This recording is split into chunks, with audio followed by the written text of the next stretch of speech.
Ladies and gentlemen, this is SUPERZOMGBBQ, and today we're going to be talking about the top 5 superstars, male superstars, in WWE SuperCard's SummerSlam tier.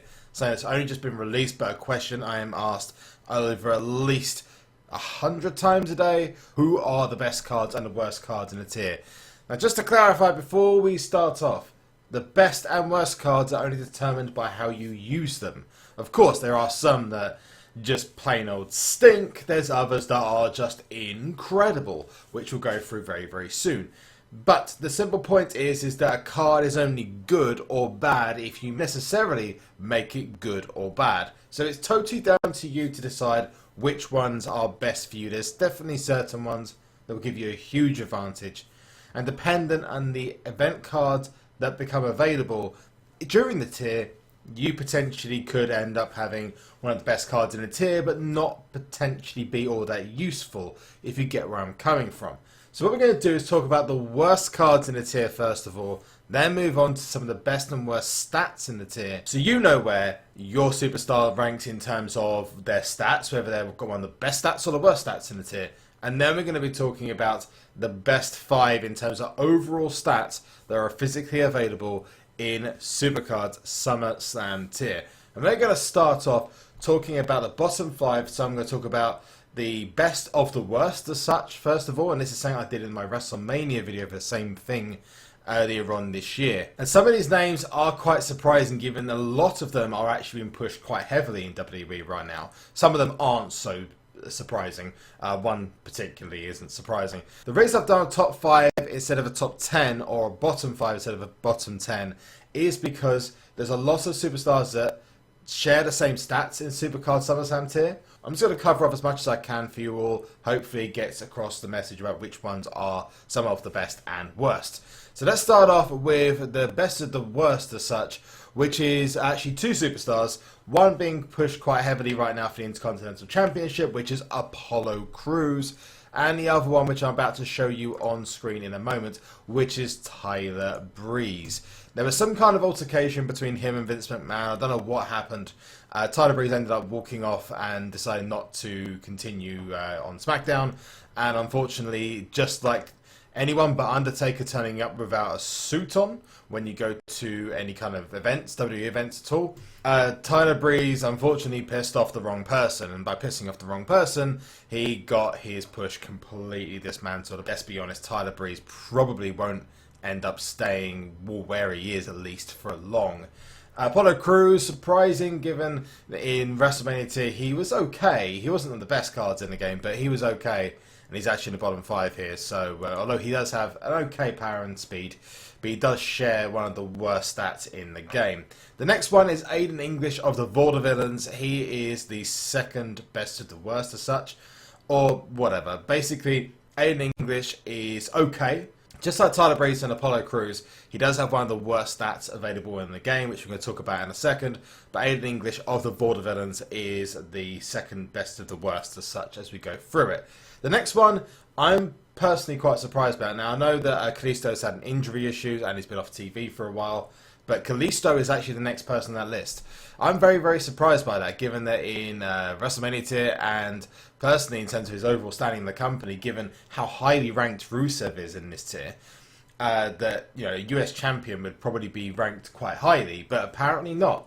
Kalisto is one of the weakest cards in the tier overall, and that's probably down to his power and charisma being where they are. They're not the worst in the tier, but they're certainly not the best.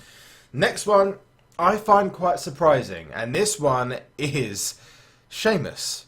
Yeah, I mean, I know Sheamus hasn't particularly been well represented in SuperCard beforehand. He's kind of okay in Legendary tier and Epic tier. He's one of the worst cards in Survivor tier, and he's one of the okay cards in, you know, he's alright, average in WrestleMania tier.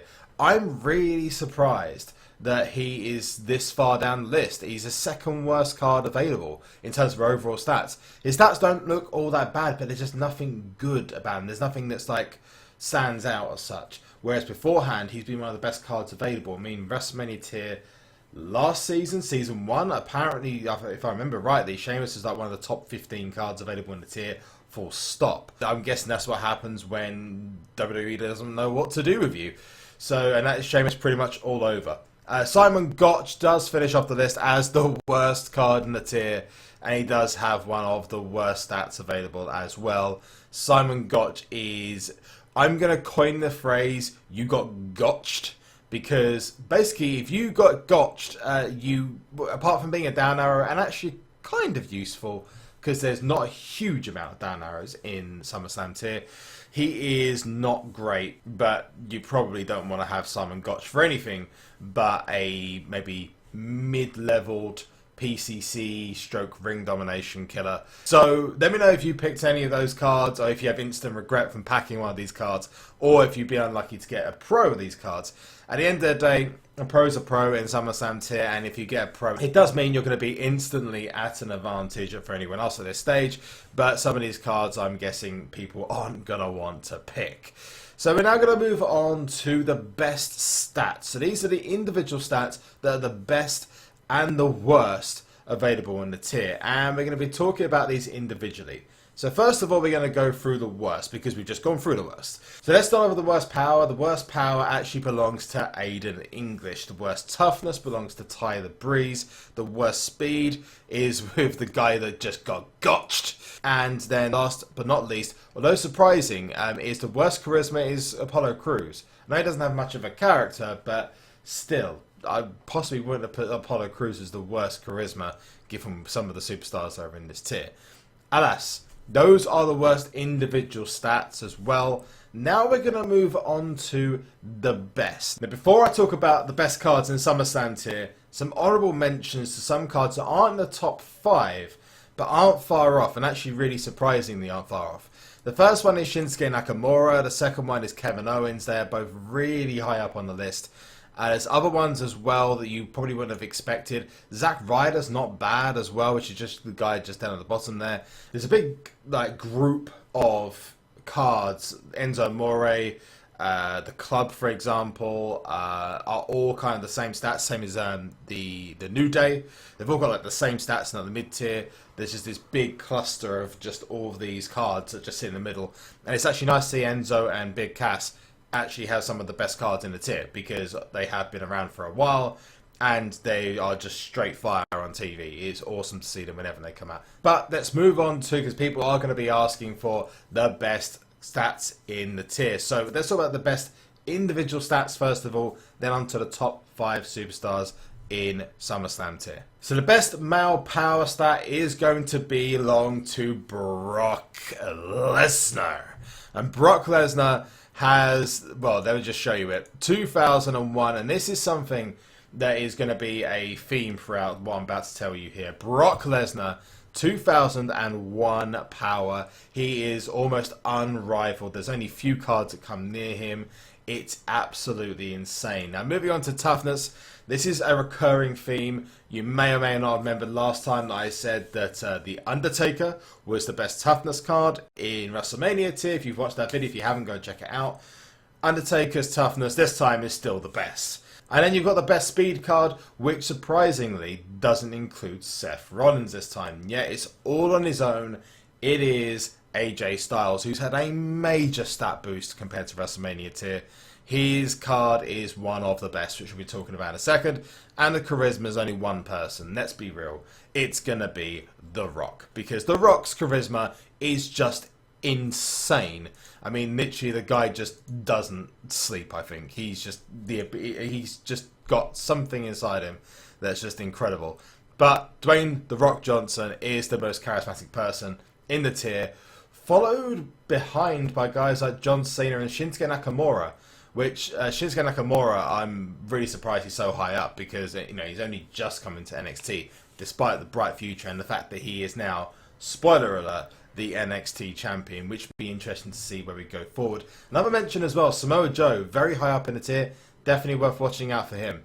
Obviously, he might be on his way to WWE now, so that could be interesting. But now moving on to the top 5 superstars in WWE SuperCard SummerSlam tier. And what we're going to talk about now is the cards that are the best overall ranked. Now, we could go for an overall points ranking on this, but I'm just going to tell it as it is. Now, these cards are not necessarily the best cards in the game. They're just the best overall static cards. So if you was to stat all these up, token them right, then you've got the best cards available. Now there's a few in this one. Unlike the top 5, this is more like a top 8 or 9 in terms of overall stats, but there is a lot that are kind of together. But let's jibber jabber and let's get on to the top 5 cards in SummerSlam tier for the male superstars. And let's start off with AJ Styles. I mentioned it earlier on, he has got one of the best cards in the tier. Card doesn't really stack up in terms of overall stats compared to other cards, but he does have the benefit of having the best speed in the tier. And his card seems like one of those ones that if you added toughness and charisma to it, you could do some real damage against some of the undercards, especially the fact that he's got some decent power as well. But his speed is his best stat, full stop, and he kicks ass of it because he's the only one in the tier. It's almost guaranteed that you will never be able to completely 100% beat AJ Styles in every stat because of that speed stat. The next one is Roman Reigns, and I'm actually surprised that he's below certain other superstars in this. He's still got a good card. In fact, I'm just looking at a spreadsheet here, and he kind of gets absolutely mangled by some of the cards in this. He's got a decent card. His card is more of an overall card, but that's been the same for most of the tiers. I think the best route you can go down with Roman Reigns in terms of the overall statting is probably to go all toughness and just hope for the best. Because overall, I mean, compared to other cards, I mean, he does do well against cards like The Undertaker, against The Rock, for example, but he's not great against cards like Brock Lesnar, Stone Cold Steve Austin, some of the other cards in the tier. You might want to just go all down the toughness route, or decide to just take the loss against Brock and other cards like that, because it's so rare that people are going to have him, and just decide to take the normal route of power toughness, maybe power speed, charisma, maybe just try to go around that way. That may be the best route, but Roman Reigns has still got a decent card.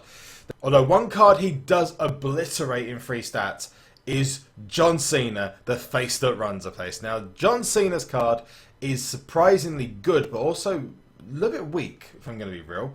I personally thought John Cena would be contesting with Brock Lesnar for power, given how much John Cena can lift, but, whatever. The fact of the matter is that John Cena's got a good card, but he's weak against so many other superstars in free stats.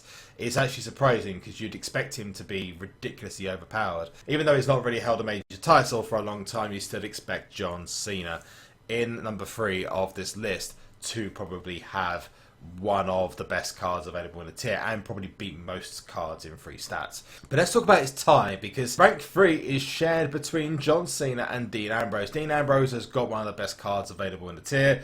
Yet again, he does a free stat, which I still love. I still can't get over this. He does still free stat Brock Lesnar. It's crazy. In toughness, speed, and charisma. The guy's an absolute animal. He's a very, very good card to have, especially if you level him all up in toughness. And I think he's probably the only card that's going to be the Undertaker's kind of antidote as such. Because the Undertaker's a very, very good card in this. And we're going to talk about him more in a second. But Dean Ambrose is available there. He's got terrible power. If we just compared him against Seth Rollins, he does lose to Seth Rollins in free stats, which is surprising. But, that's just down to the guys who stat the cards in the game. Let's talk about number 2, and number 2 is the card I just mentioned just now, Seth frickin' Rollins. Something I pulled very recently, so hyped to get this card.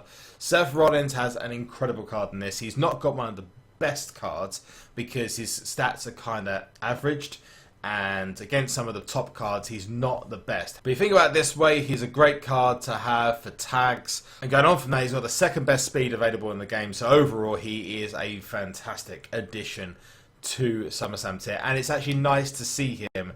Probably is the only regular full-time superstar to be up there on the list against some of the part-timers we're going to be speaking about in a second, and the guys who just aren't around anymore.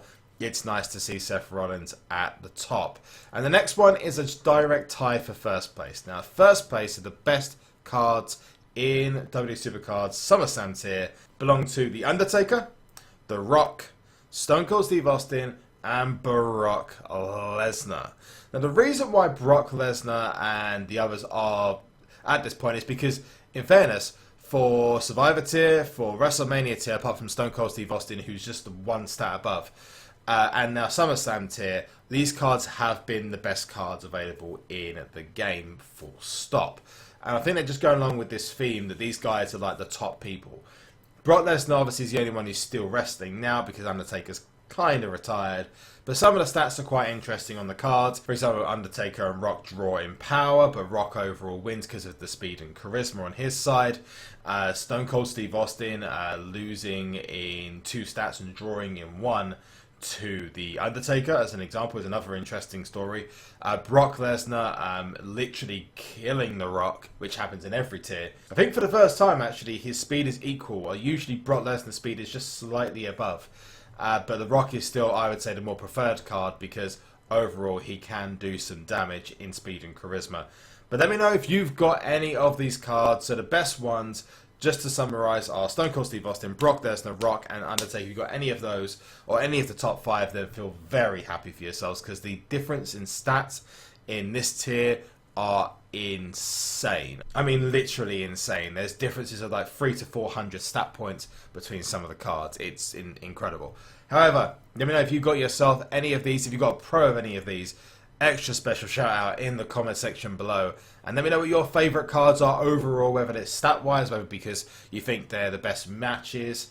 Let me know what you think in the comment section below. In the description you'll find details about the Top Divas episode which I've done, and also the most recent pack opening I did, which shows you some of the cards that I've just mentioned here, especially the likes of Brock Lesnar, etc. Is definitely worth checking out some of those, and some of the other videos that popped up as well since you've been seeing this video are definitely worth checking out as well. Remember to like and share this video on to people, and also check out my description for Instagram, Twitter, Twitch, and Discord details, and obviously those links I've mentioned before. And there's just one thing that I have forgotten to say, and that is, of course, sleep!